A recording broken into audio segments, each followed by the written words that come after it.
Si tu es un Africain des pays de la zone qui parle français là, c'est que d'entrée de jeu, tu es un malchanceux.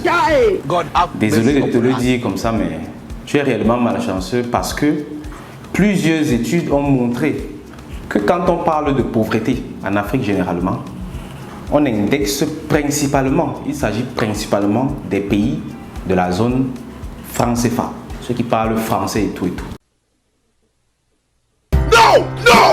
Raison numéro 1, c'est d'abord la qualité de l'éducation qui est très basse, qui est vraiment très basse là-bas. Et je te mets au défi, je mets tous ceux au défi qui dans leur famille ont des enfants qui partent dans le cursus francophone et d'autres qui partent dans le cursus anglophone. Regarde tout simplement les résultats, les comportements, les façons d'analyser ces enfants. Et tu vas comprendre que les uns sont beaucoup plus feignants que les autres. Le système français, parce qu'il faut comprendre qu'un système, c'est un gros ensemble qui t'encadre. Tu ne peux pas apprendre plus que ce que le système français offre. Pourtant, c'est un système qui, dans son ensemble, n'est pas d'abord très performant, n'est pas très ouvert et n'encourage pas la pensée critique. Tout au contraire, encourage tout simplement le suivisme, encourage tout simplement des choses comme l'élitisme, c'est-à-dire dirigé par sa position et non par son exemple et non par son leadership. Contrairement à des systèmes comme les systèmes anglophones, qui va encourager l'initiative, qui va encourager le leadership, qui va ouvrir l'esprit. Ça, c'est une très grosse différence. Moi, particulièrement, au CIA, nous avons mené des études sur le terrain, que ce soit en physique ou même en virtuel, pour savoir à quel point les populations connaissent la crypto-monnaie. Et on s'est rendu compte que le niveau d'éducation dans les pays qui parlent français est nul. Le niveau d'éducation financière, il est presque nul. Quand tu vas dans des pays comme le Nigeria par exemple, et d'ailleurs, le Nigeria c'est la première puissance africaine. Le Nigeria également c'est le premier pays au monde en termes d'adoption de la crypto-monnaie et du Bitcoin. C'est-à-dire que quand on part dans les pays là, on part en Amérique, on part en Inde, on part en Chine, on part en Russie, on part partout, on part au Nigeria, on demande aux gens, est-ce que vous utilisez la crypto-monnaie et est-ce que c'est normal pour vous? Les Nigérians sont le top avec plus de 30% de la population qui dit oui. Tu imagines? Ce n'est pas les francophones. Ils ont un esprit ouvert.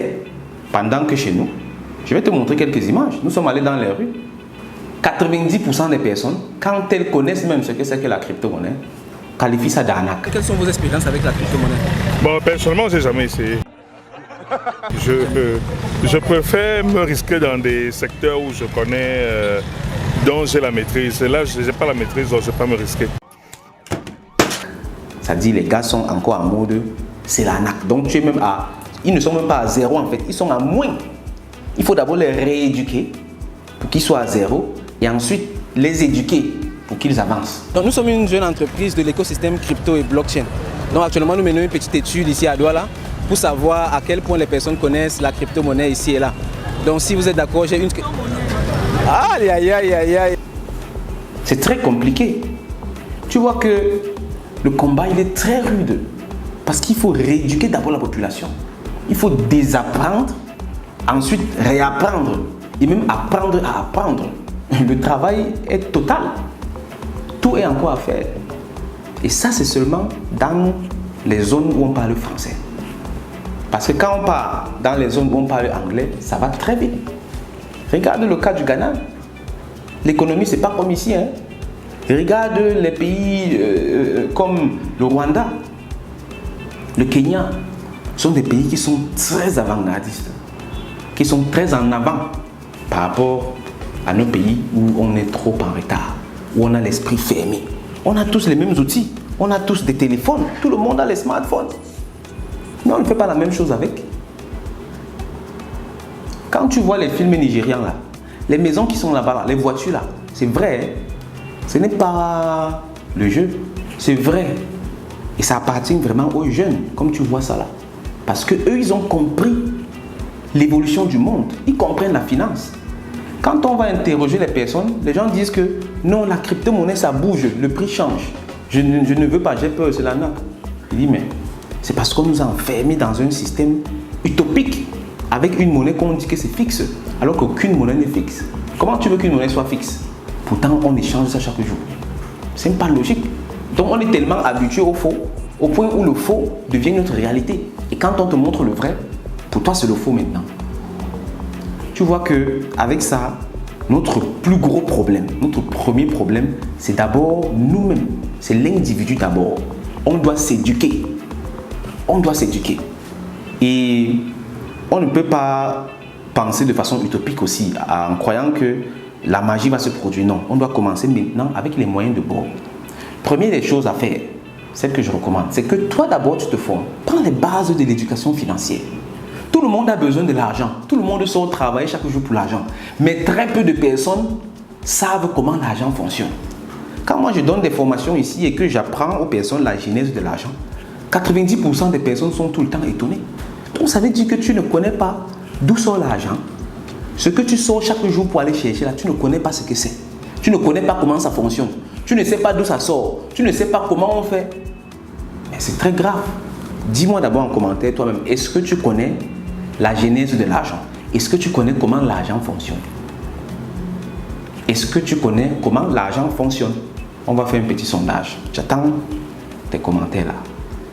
Donc, première des choses, prends des formations basiques en matière financière. Ensuite, réfléchis également en termes d'innovation. Quels sont les secteurs d'aujourd'hui et de demain? Je te mets une idée dans la tête. Crypto-monnaie et blockchain. Tu dois t'y intéresser. C'est quelque chose qui rend les gens tellement libres financièrement aujourd'hui. Je ne te garantis pas la richesse en allant là-bas parce que tu dois travailler. Il n'y a pas l'argent facile ici dehors. Il y a l'argent rapide, oui, mais pas l'argent facile. La crypto-monnaie, la blockchain, ça peut être l'argent rapide parce que ça te permet d'utiliser des leviers tellement puissants qui te permettent comme ça, depuis ton smartphone, d'être dans le monde entier. Tu vois, c'est très puissant. Et troisième recommandation maintenant, ça c'est pour les parents. Si tu as un enfant là, ne l'envoie pas dans le système francophone. Tu l'envoies dans le système francophone, ça veut dire que tu l'handicapes. C'est comme si tu l'envoies en guerre, tu coupes son pied. Il va s'en sortir comment? Il faut les envoyer au moins dans le système anglophone. Là-bas, l'enfant aura au moins l'esprit ouvert. Parce que le système francophone là, on sait tous que tous ceux qui sortent de l'école, il n'y a pas de travail pour eux. Mais dans le système francophone, on est tellement formaté à fréquenter, chercher à avoir les meilleures notes, même cacher ses devoirs. Moi ici, quand on compose, c'est travail en commun. Si tu caches seul, tu travailles seul là, tu sors, tu pars. On travaille en commun. Chez les anglophones, on connaît ça. Le travail d'équipe, teamwork. Chez les francophones, on ne connaît pas ça. Donc, tu punis tes enfants comme ça en les envoyant dans un système où ils vont sortir et être automatiquement chômeurs. Pire encore, ils n'ont même pas la mentalité entrepreneuriale. Donc, ce sont des échoueurs que tu es en train de former là.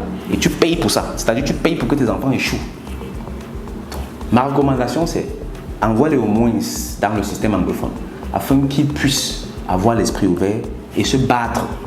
Parce que les anglophones se battent. Les anglophones pensent en termes du monde. Money, business. Money, business. C'est comme ça que les anglophones parlent. Pourtant, les francophones vont dire concours, concours. Tu sais pas, le concours, c'est Canada. Canada. Ça, c'est la réalité, basée sur des études. Donc ici, on n'est pas là pour discuter. On est là pour constater et puis on voit comment avancer. Donc, voici en gros ce que j'avais à partager avec toi. Dis-moi en commentaire ce que tu en penses. C'est un débat très, très, très important.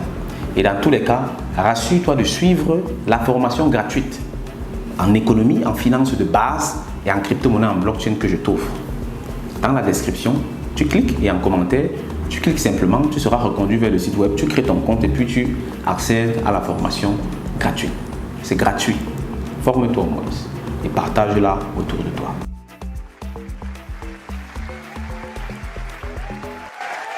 Applaudissez, applaudissez, applaudissez, applaudissez, applaudissez.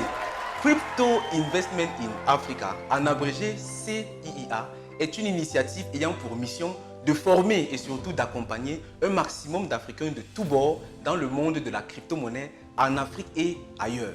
Nous le faisons parce que nous sommes plus que convaincus que la crypto-monnaie et la blockchain ont le potentiel de désenclaver l'Afrique financièrement et de redonner à chaque Africain, de te redonner à toi ta liberté financière. La crypto-monnaie ne connaît pas de nationalité, ni de race, ni de sexe, ni aucun autre de ces critères discriminatoires.